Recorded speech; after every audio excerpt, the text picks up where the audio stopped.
दोस्तों नमस्कार। दोस्तों, क्या देश का समूचा सिस्टम फ्रॉड हो सकता है?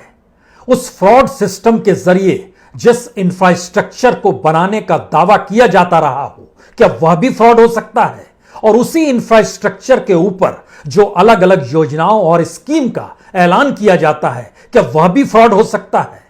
और अगर वो फ्रॉड है तो फिर यकीन जानिए इस देश के भीतर में मरीजों के पास पैसे नहीं है, चाहे इस बात का ऐलान हो चला हो कि उन्हें मुफ्त इलाज मिल जाएगा।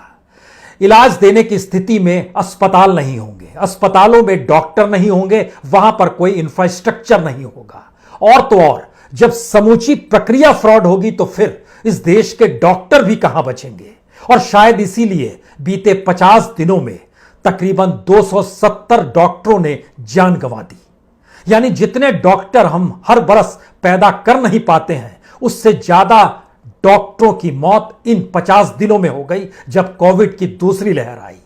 और इसी प्रक्रिया में इस देश के भीतर में जो अलग अलग योजनाएं रेंग रही थी, उसके जरिए जिन राहत की बात की गई, पहले की गई, वह राहत भी कहीं नहीं थी। तो हमें लगता है कि आज सरकार की उस फाइल को खोलने की जरूरत है जिसके जरिए आप समझ पाए इस देश में योजनाओं का ऐलान एक फ्रॉड व्यवस्था है। एक ऐसी स्थिति है जिसमें जब आप आंकड़ों को देखेंगे, सरकारी आंकड़ों को देखेंगे और उसके भीतर झांक कर जब उसको समझने की कोशिश नहीं करेंगे और आंकड़ों से ही अभिभूत हो जाएंगे कि कमाल हो गया, तो फिर दुनिया की सबसे बड़ी हेल्थ इंश्योरेंस स्कीम या योजना भी आपको वाकई लगेगी कमाल की चीज है। क्योंकि प्रधानमंत्री ने 2018 के सितंबर में रांची से जब इस बात का ऐलान किया था कि दुनिया की सबसे बड़ी हेल्थ इंश्योरेंस स्कीम भारत में शुरू की जा रही है, तो हर किसी ने तालियां बजाई थी। तालियां इसलिए बजी थी क्योंकि इससे पहले अमेरिका ने वहां पर एक ओबामा केयर नाम से हेल्थ स्कीम शुरू की थी, जिसके दायरे में 2 से 2.5 करोड़ लोग आने वाले थे।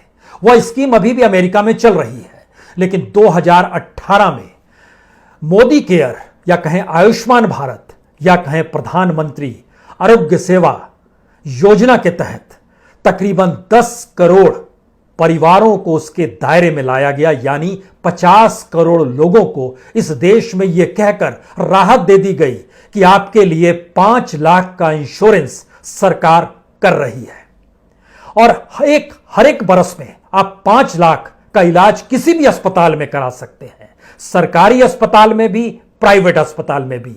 आप जाएं, सिर्फ आयुष्मान भारत का कार्ड दे दें, उसके बाद आपका इलाज हो जाएगा। लेकिन बीते 1 बरस के दौर में और खास तौर से बीते 2 महीने के दौर में इस आयुष्मान भारत की स्थिति है क्या? क्या यह बिल्कुल एक फ्रॉड मामला इस देश के भीतर में शुरू से चल रहा है, जो आंकड़ों की गुगली फेंक कर इस देश को मोह जाल में फंसाया गया और किसी ने जानने की कोशिश ही नहीं की कि इस देश के भीतर में कोई इंफ्रास्ट्रक्चर नाम की चीज है भी या नहीं है, और उस इंफ्रास्ट्रक्चर को लेकर जो सिस्टम काम करता है वह सिस्टम भी है कि नहीं है। और मौजूदा वक्त में जब उसकी परतें हमने जाननी चाहिए तो कई चीजें एक के बाद एक सामने आती चली गई। देश जितने भाई डॉक्टर्स को पैदा नहीं कर पाता है, उससे ज्यादा डॉक्टरों की मौतों की वजह जो है वह जिला स्तर पर और जिला अस्पताल से जुड़े हुए डॉक्टरों की मौतों की संख्या ने बतला दिया। 270 डॉक्टर्स की मौत बीते 50 दिनों में हो गई और बीते 1 बरस के भीतर में तकरीबन 1050 डॉक्टरों की मौत हुई।